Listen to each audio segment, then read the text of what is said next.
Hey, how you guys doing? I'm Vegox. Another episode of Redstone you need to know. Some of this is requested, some of it's not. One is a continuation of what we learned all together so far. So, um, before we go into this stuff, which is different kinds of pulse lengtheners, some are my favorites, some I mix together. I use all of them just depending on the situation. This is something that I just kind of threw together to kind of answer a question, which is, how do you add blocks? And how do you... Okay, so this device we're looking at, it is for demonstration purposes. I could make it a lot smaller, I could make it more compact, I could do a lot with it, but I want it to be slow so you guys can see every little thing that's going on with it. So, as you can see, it adds in the blocks, 2 blocks, and then subtracts it in a very slow fashion so you guys can see it. We are using a dual edge monostable for the block adding, and then we are using the same input to give it a constant state of power to keep it extended, and then on the off position we are using a falling edge monostable, which gives a 3-tick pulse to the double piston extender. As you can see, the double piston extender will extend and retract the blocks. So this is pretty much everything we've learned so far. So if I was to get rid of the falling edge, you'll see that it adds the block but does not subtract it. So by using the signal converter here, we get the retraction. So just wanted to show you guys, just with what you guys seen in the last couple videos, you could make something like this very simply. This works in the same method as the horizontal tileable block adder that I made. Alright, so back to, or not back to, but on to another topic, which is, what's a good substitute that doesn't require T flip-flops and have safety features built into them to prevent it from breaking your doors? So I'm using this one. This has been one of my favorites. The reason why is that not all doors are on by default, so you can actually choose which torch you want without having to invert the signal. But it would be a simple matter with any of these devices to just invert the signal. So if you guys wanted to make something like this, for instance, and I'm going to show you this because it's very important to notice something, that when I walk in on this and I go through here, plenty of time and it closes behind me and I only have to hit the pressure plate once. When I'm leaving, I hit it, and because it has a safety feature, I can actually step on the pressure plate and it doesn't extend the time double. And I'm going to show you guys how that works with this device. This is what I actually have on that. This one actually, if you stood on it, it would actually turn into a clock. So it would go on and off in a safe feature, or a safe manner. So one of the ways you can use this is, while it's being cycled like this, it doesn't matter, but if I was to jump on this, it's not going to change anything.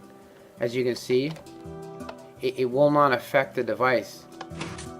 So you can basically spam it and it makes your device where it won't just go on and off quick to where it will break your device. You could actually break your device with this device. So if I was to hit the button and then wait until I see the signal strength dying down and hit it again, it would actually break it. So if you were coming in and out, you would break it. Now this is pretty much the max that I would ever make one of these, but you could wrap it around and have it come back in on itself if you guys wanted to. Just showing you guys the different techniques you could use. They all have their advantages and disadvantages. For instance, this one, if you were to just stand on it, your door would open and close constantly, which you may not want. This one, would not do that. If you were standing on it, it would stay powered the entire time, and then when you stepped off of it, it would be a timed thing.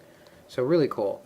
So I kind of took what we were looking at before, which is the fact that this is a recycling pulse lengthener, which turns a 10-tick button to about a 25, and then by adding on that device onto it,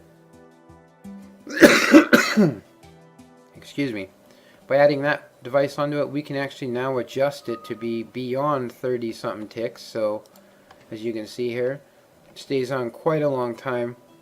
and it's very cheap. So this one works using latch gates. So I'm just going to show you a little bit about it, latch gate. You can do different kinds of these, but this is my favorite right here. So if we were to push the button that's off, obviously nothing's going to happen. So this is why it's called a latch gate. It needs two separate inputs to actually turn it on or off. So if I was to power this one after the fact, it's not going to do anything. So by building it into that pulse lengthener, it gives us a safety feature, so it will not be active until this torch is shut off, which is really cool. So you can also make locks or gauges. So say I wanted to know that my elevator was locked or my door was on the lock position. The only way you could open it is if I was to do that, and let's just say, and I'm just using an old school CMB latch gate array. Really cool.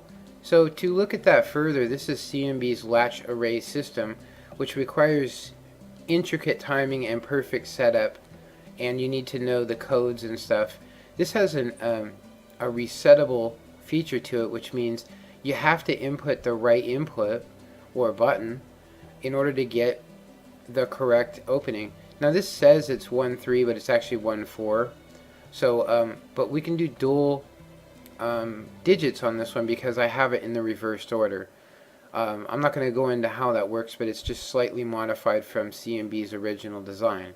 So if we were to go 1, 4, 1, and then was it 2, it will give us an opening or closing depending on what you want. And then of course, because it's a latch gate, you cannot input the same signal twice. So if I was to hit the last digit, which is 2, it would not recycle it. But if I was to hit any other button, including 1, it's just going to recycle it back. As you can see, because I'm using the dual digits, it automatically set the first digit, but nobody would know that. So anyway, if I hit 1 again, it does nothing. So if I was to hit 1, I could go 1, 4, 1, 2. It's very quick too. If you want to do a full reset, using any other button than your first or last is the best way to go. But let's see how fast we actually can do it. Oops, let me reset that.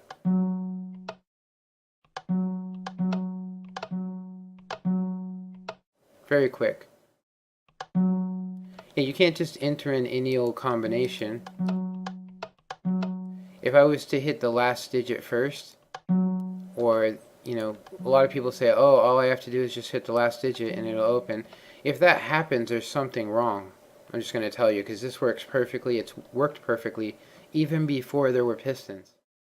So just let you guys know that.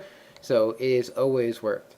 The only difference is that the redstone requires these blocks here, and they need to be down from CMB's tutorial. This is called the RS NOR repair, which yeah, you still need, but there are easier ways to do it now, meaning you could actually just put a block powering it. What you need is you need it to actually be a circle here so that the redstone will turn the torch off. So if it's not a circle, that's why these blocks are here. But why vary from something if it's not broken? Why fix it? So yeah, that's a lot of information. We're hitting the 9 minutes, 9 and 10 seconds marker. So this is a cool replacement for all this old technology. So we're going to look at two different versions.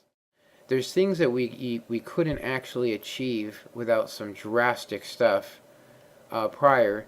This is actually an etho clock that's been converted to be a block update, which means you can use it from anything from giving somebody a timer, and it will only activate once you hit the button. So let me just show you. Say this was my door or my staircase, and I step on this and I go ahead and walk through, and I go down to my base. It's going to automatically reset after a period of time, and that's completely adjustable by adding more items. As you can see, I only have 10 items in here, and we could extend that up to 5 slots, which would give us crazy amount of time, something like 500 and something ticks.